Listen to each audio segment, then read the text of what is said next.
Welcome to the show, Jaime. Nice to have you here.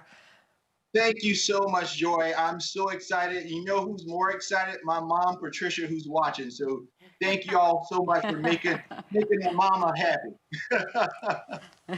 Hello, Mom. Okay.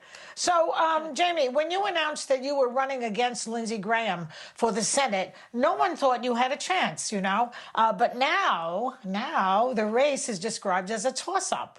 You have also significantly out-fundraised him audio to the point where Graham went on Fox to beg, I tell you, for donations. Graham has been a senator since 2003. Why do you think after all these years that he's losing favor with South Carolina voters? Well, part of it, Joy, is that Lindsey Graham has gone all Washington, D.C. He cares more about his political relevance and power in Washington than doing the job that the people in South Carolina sent him to do. They need a senator who's going to work for him. Even before the coronavirus hit South Carolina, many folks in many communities in the state have been suffering. In South Carolina, 2 years ago, 14 of our 46 counties had no OBGYNs. We've had 4 rural hospitals to close. 38% of rural communities in the state don't have access to broadband, so they can't even get onto the internet. And those are the issues that people have been dealing with for a long time. And Lindsey doesn't talk about it. He only worries about what's going on in Washington, D.C. And the folks want someone to focus on them. Jaime, nice to have you here. You worked for Jim Clyburn for many years, so you know South Carolina politics. And in 2015, Lindsey Graham called Trump a race-baiting, xenophobic, religious bigot who was unfit for office. But now he's one of his biggest supporters. Why do you think Lindsey has made such a big change? And do you think his unwavering support of Trump has helped you? Has it helped him? What has this support done? Well, it's about political opportunism. Lindsey is only in it for himself. He had this interview last year in which he said his goals were for this year was getting reelected and being politically relevant. And it's almost like, he just needs to figure out how he can get in front of the TV camera. How can he be important? Well, for me, I measure relevancy not by how many TV hits I do with Sean Hannity or how many times I golf with the president. I measure my relevancy by whether or not I'm helping the people in South Carolina. And so, in the end of the day, I tell folks, this is not about Democrats versus Republicans or progressives versus conservatives. It's about focusing on what is right versus what is wrong.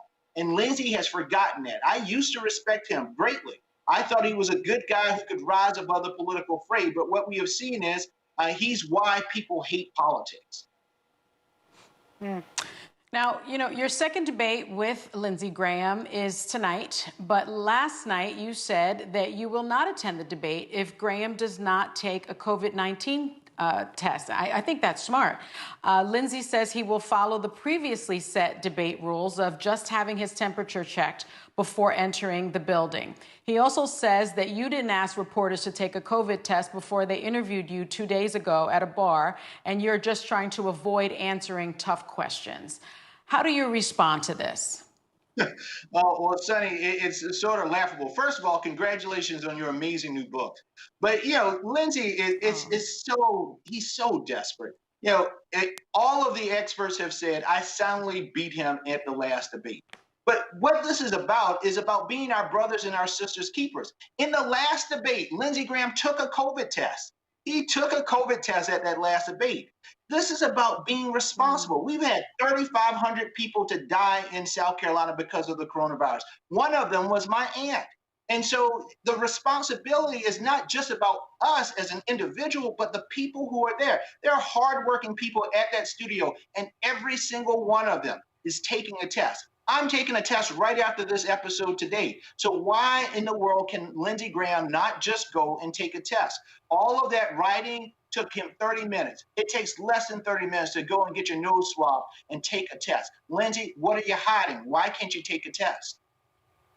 Jaime, for many years, southern states like South Carolina have typically voted for Republicans, but much like your race, polls are showing that Biden and Trump are now neck and neck in Republican stronghold states like Texas, Georgia, North Carolina, and now South Carolina, too.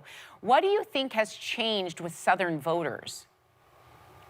Well, I think part of it, what you're seeing now, Sarah, is the emergence of what I call the New South. A New South that is bold, that is inclusive, that is diverse. You know, the seat that I'm vying for was a seat of John C. Calhoun. It was a seat of Strom Thurmond. It was a seat of a man called Ben Pitchfork Tillman, who talked about the joys of lynching of Black folks. And so, you know, on November 3rd, when the voters go and cast their ballots finally, uh, you know, on November 4th, when we see the results, South Carolina, the very first state to secede from the Union, will be the very first state to have two African American senators serving her at the very same time. And so I'm proud of the transformation of the South. Lindsey's a relic of that old South.